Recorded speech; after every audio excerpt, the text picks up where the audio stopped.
안녕하세요. 오늘 두 번째 시간이에요. 오늘은 좀 중요한 이야기를 할 거예요. 예수님이 광야에서 40일 동안 지내셨잖아요. 그리고 난 다음에 이제 시험을 받으셨잖아요. 자, 그러면 예수님이 왜 40일 동안 광야에 계셨을까요? 이 40이라는 이 숫자의 의미를 우리는 한번 짚고 넘어가야 될 것 같아요.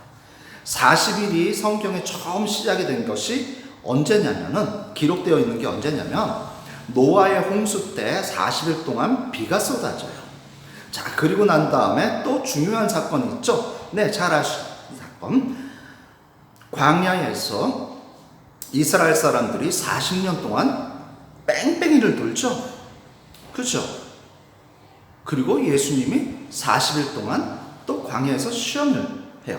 자, 그러면 지금 보세요. 노아의 홍수, 광야에서 40년 생활, 그리고 예수님이 광야에서 40일 동안 지냈어요. 자, 이게 어떤 흐름이 되는 걸까요? 이걸 찾으시면 되는 거예요.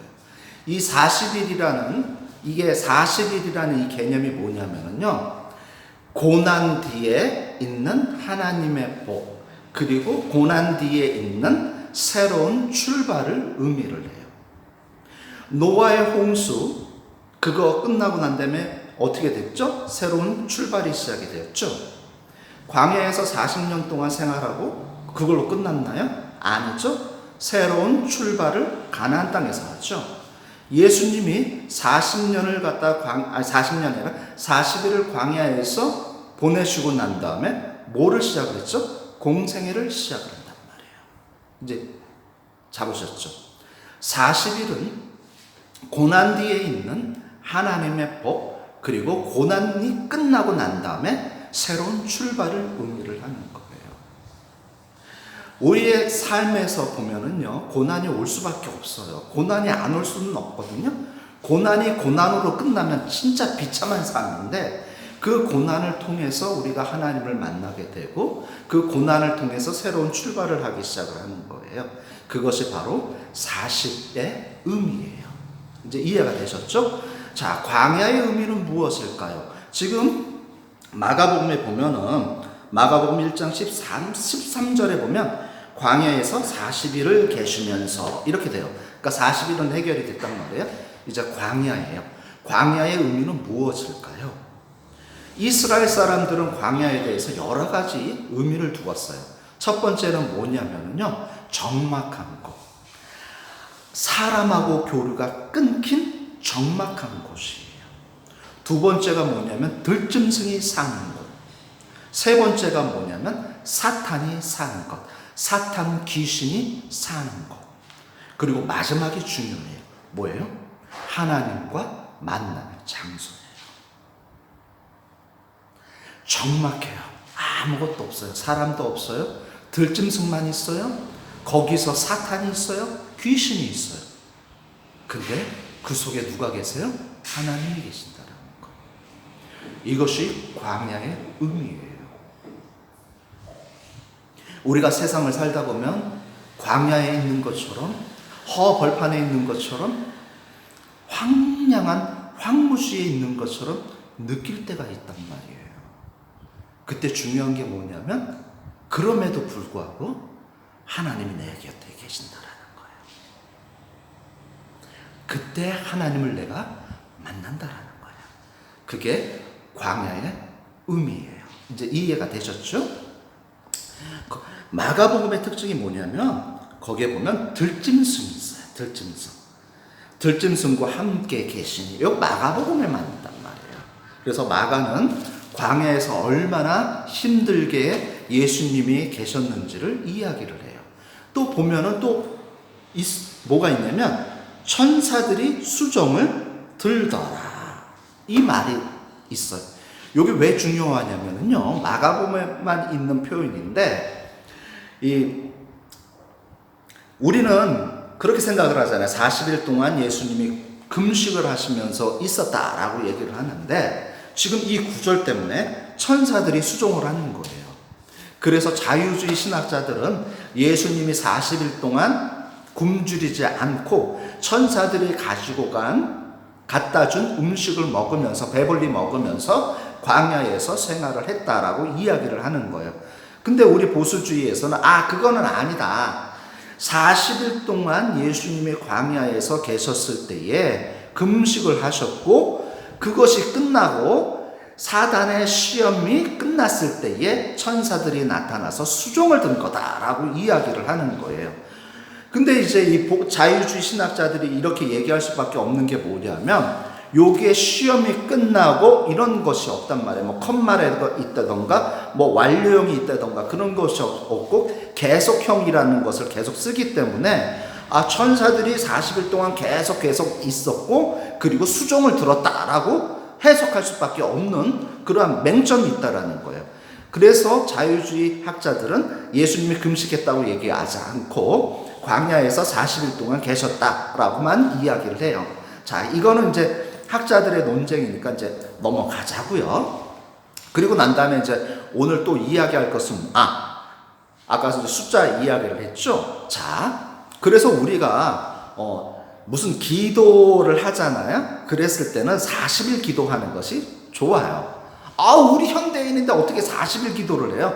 그래서 아까 얘기를 했었잖아요. 좀 더 숫자가 여러 가지가 있어요. 그게 뭐냐면 7이라는 숫자가 있어요. 이 7이라는 숫자가 뭐냐면 완전이라는 의미가 있어요. 가나안 땅에 들어가서 처음 전쟁을 벌이잖아요. 그때 여리고 성을 만나잖아요. 그때 몇 바퀴 돌았죠? 7바퀴 돌았단 말이에요. 7일 동안 돌고 그 다음에 마지막 날 7바퀴. 자, 그리고 문둥병자 나아만이 강물에 들어가잖아요. 몇 번 들어갔죠? 7번 들어갔어요. 자, 7이라는 숫자가 계속 반복돼서 나오죠. 자, 이건 뭐냐면 완전이라는 거예요. 완전하게 하나님께 전적으로 하나님께 의지를 하면 하나님이 인도해 주시고 보호해 주신다라는 거예요. 그래서 7은 하나님의 숫자예요. 그래서 우리가 40일, 그러니까 어떤 이렇게 고난이 오고 힘들었을 때는 40일 기도하는 것도 좋고, 그 다음에 내가 진짜 시간이 없는데 좀 빡세게 좀 하고 싶다. 그러면 7일 기도하는 것이 괜찮아요. 성경적으로. 근데 이제 우리가 보면은 100일 기도 이렇게 나오잖아요. 100일 기도 이렇게. 요거는 이제 무속신앙에서 나오는 거예요. 이 교회에서는 100일 기도가 없어요. 100일이라는 의미는 뭐냐면은, 우리가 정통에서 보면 우리가 100일 잔치 하죠.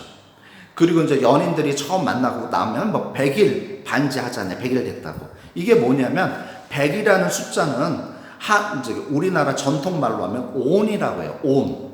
천을 갖다가 온이라고 하거든요. 온이 뭐냐면 완전수예요. 그래서 아기가 태어나고 100일이 지나면 완전한 사람이 되었다고 해서 100일 잔치를 하는 거고, 내가 처음 연인과 사귀게 되었는데 100일이 됐다 그러면 진짜 우리가 연인이 되었다고 그래서 100일 하는 거예요. 그것을 가지고 이제 절간이나 그 다음에 이제 무당들이 가지고 와서 100일 치성을 드려야 된다라고 한 것이 기독교에 들어와서 100일 기도회 이렇게 나온 거예요. 그래서 이거는 기독교식은 아니고 무속신앙의 영향을 받았다고 생각을 하시면 되는 거예요. 그래서 40일 기도, 7일 기도 이렇게 하는 것이 훨씬 더 성경적이라는 것이죠. 자, 그리고 난 다음에 우리가 보면 갈릴리 지역이라는 데가 있어요. 이제 시간이 다 지났네요. 조금만 더 할게요. 자, 갈릴리 지역에서 보시면은 우리가 갈릴리 하면은 좀 뭐라 그럴까? 낙후된 지역, 지질이 궁상인 지역, 못 사는 지역이라고 생각을 하는데 전혀 그렇지가 않다라는 거예요. 이 갈릴리는 북쪽에서 오는 사람들, 그리고 남쪽에서 북으로 오는 사람들의 교통의 요충지예요. 그래서 아주 중요한 지역이에요. 그래서 발달이 잘 된 지역이에요. 그렇기 때문에 로마 식민지 상태에 있었을 때 이 갈릴리 지역을 로마가 완전히 로마 시범 도시로 만들어요. 그래서 완전히 유대랑 완전히 다른 풍경이 나와요. 그래서 갈릴리 지역에 가면은요, 완전히 로마풍으로 도로가 건설되어 있고, 로마풍의 목욕탕, 그 다음에 원형 경기장, 이런 것들이 엄청나게 많아요. 축소판 로마 도시라고 생각하시면 되는 것이 바로 갈릴리예요. 갈릴리가 못 살았다, 가난하다 이렇게 생각하시면 안 되는 거예요. 갈릴리는 정말로 로마의 시범 도시였기 때문에 경제적으로 아주 풍족한 지역이에요. 요한복음에 보면은 나사렛에서 무슨 선한 것이 나오겠느냐 이 말이 나와요. 그 말이 왜 나왔냐면 유대 사람들은 유대 정통을 지키기 위해서 아주 몸부림을 쳤는데 이 갈릴리 지역에서는 로마 시범 도시가 이루어져서 로마풍으로 완전히 바뀌어버렸단 말이에요. 그러니까 유대 사람들이 보기에 갈릴리 지역은 이단 잡종들의 지역이란 말이에요. 그러니까 아주 악한 사람들만 있는 거예요. 하나님 믿지도 않고 그냥 로마에 그냥 편승되어서 사는 사람들, 로마화가 다 된 사람들. 그러니까 저 사람들은 지옥 갈 놈. 그래서 나사렛에서 무슨 선한 것이 나오겠느냐 이렇게 얘기가 나오는 거예요. 이제 이해가 되셨죠? 그러니까 갈릴리가 못 사는 지역이 아니라는 거예요. 옛날 문헌을 보면은요, 갈릴리 그 호수 있죠? 갈릴리 호수에서 물고기를 잡고 그 말린 고기를 한 수레를 싣고 예루살렘에 가서 팔면요, 소 한 마리 가격이 나와요. 갈릴리 어부가 가난한 어부들이 아니라는 얘기예요. 지금 여기를 보세요. 오늘 이제 그 얘기인데, 지금 우리가 이야기하는 것이, 우리가 흔히 이렇게 얘기하잖아요. 예수님의 제자들은 가난하고 무식하고 아주 천민이었다. 절대로 그렇지 않다라는 거예요. 예수님의 제자들이 가난하다, 못 배웠다. 성경이 어디 나왔냔 말이에요. 어디에 그런 식으로 기술되어 있냐라는 거예요. 전혀 예수님의 제자들이 가난하고 무식했다 이런 기록은 없어요. 그 대신에 예수님의 제자들이 상당하게 부를 축적하고 있었다라는 것이 기록에 나온단 말이에요. 자, 보세요. 마가복음에 보면은 14절부터 20절에 보면 예수님이 네 제자들을 불러요. 자, 거기에 보면 시몬과 안드레가 있죠. 그 사람들이 뭘 하고 있어요? 자기 배 수리하고 있어요. 그리고 야고보와 요한도 있어요. 그 사람들 뭐 하고 있어요? 자신들의 배를 가지고 있어요. 자, 지금도 선주, 배를 갖고 있는 사람을 선주라고 얘기를 하죠. 자, 선주가 가난한 사람입니까? 아니죠. 근데 지금 2000년 전에 자신들의 배를 갖고 있는 사람들이 지금 예수님의 제자들이에요. 심지어 지금 보세요. 20절 볼까요? 마가복음 1장 20절. 아버지 세베대를 품꾼들과 함께 배에 버려두고 예수님을 따라가니라. 야고보와 요한의 집은요, 품꾼들을 가지고 있는 집안이었단 말이에요. 일꾼들이 있는 집안. 그러니까 어느 정도 사는 사람들이란 말이에요. 가난한 사람들이 아니라는 얘기예요. 예수님이 베드로를 갖다가 선택할 때 베드로의 배에 올라가요. 베드로는 선주예요. 배를 갖고 있는 사람이에요. 근데 가난할 수 있을까요? 최소한 중산층 이상입니다. 아까 얘기했죠. 갈릴리 지역은 로마화가 됐기 때문에 교육에 아주 많은 투자를 했어요. 그래서 지금 나오는 보세요. 시몬, 안드레, 요한. 자, 이러한 이름들은요, 유다식 표현이 아니라 헬라식 이름입니다. 이 사람들은요, 이 아버지가 아들을 갖다가 이름을 지어주잖아요. 이건 뭐예요? 고등교육을 받았다라는 거예요. 로마의 교육을 받았다는 사람이에요. 로마식으로 이름을 지었으니까. 지금 또 증거를 낼 수 있어요. 빌립이라는 사람이 있어요. 6월절에 헬라 사람들이 와요. 예수님을 만나겠다고. 근데 그 사람이 헬라 말을 하는데 통역을 해줘야 되잖아요. 그 통역을 누가 해주냐면 빌립이 통역을 해요. 지금 벌써 5사람이죠. 자, 또 가룟 유다가 나와요. 가룟 유다는 회계를 맡았잖아요. 자, 회계를 맡으면 뭐예요? 돈 계산을 해야 되죠. 그러니까 어느 정도 배웠다라는 거예요. 자, 예수님의 제자들은 다 갈릴리 출신인데 가롯 유다만 갈릴리 출신이 아니에요. 가롯이라고 하니까 가롯이 어느 지역인 줄 아는데 그게 이제 아니에요. 이게 성경을 좀 우리가 잘못 번역을 해서 했는데 가롯이 아니라 이스가리옷이에요. 이스가리옷 출신이에요. 거기서 상당하게 교육을 받아온 사람이라는 거예요.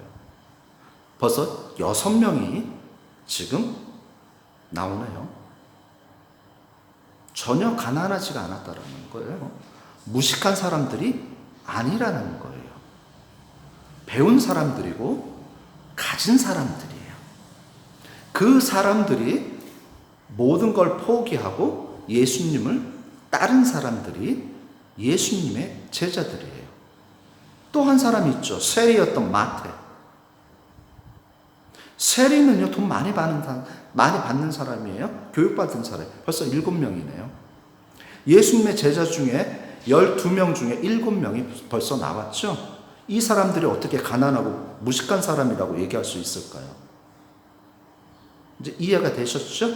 자, 오늘은 좀 시간이 많이 지났는데 이렇게 보시면 성경을 다시 새롭게 볼 수 있는 기회가 될 것 같습니다. 기도하시겠습니다. 사랑 많으신 아버지시여, 우리가 성경을 읽을 때마다 어렵고 힘든 부분들이 있습니다.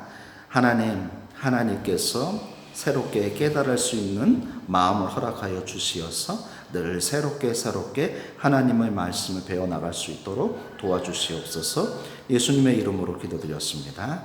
아멘.